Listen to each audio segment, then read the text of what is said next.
తెలంగాణలో రైతు భరోసా సంబరాలు నిర్వహించనున్నారు. సచివాలయం ఎదురుగా రాజీవ్ గాంధీ విగ్రహం ఎదుట ప్రత్యేక కార్యక్రమం కూడా నిర్వహించనున్నారు.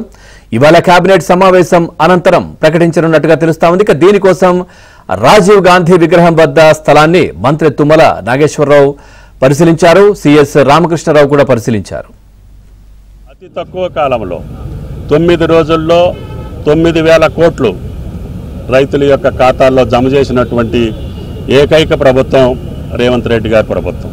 దానికి ప్రధాన కార్యదర్శి, ఆర్థిక కార్యదర్శి, రాష్ట్ర ప్రభుత్వం ఇప్పుడు లేనటువంటి విధంగా ఈనాడు తొలకరికి ముందుగానే విత్తనాలు పెట్టే సమయంలోనే పంటలు వేస్తున్నటువంటి సందర్భంగా ఈనాడు 9,000 కోట్లు రైతుల యొక్క ఖాతాల్లో జమ చేసి వ్యవసాయ కార్యక్రమాలు సజావుగా నడిచేటట్టుగా ప్రయత్నం చేసినటువంటి రేవంత్ రెడ్డి గారు ఈరోజు మళ్ళీ రైతులతోటి వాళ్ళ యొక్క సంతోషాన్ని పంచుకోవటం కోసం ఈనాడు రైతు నేస్తం వేదిక నుంచి మళ్ళీ రాష్ట్ర రైతాంగంతో ముచ్చటించే సందర్భంగా ఈ రేపు సాయంత్రం ఇక్కడి నుంచే రాజీవ్ విగ్రహ సమక్షంలోనే ఇక్కడి నుంచి రాష్ట్ర రైతాంగంతో మాట్లాడే అవకాశం ఉంది.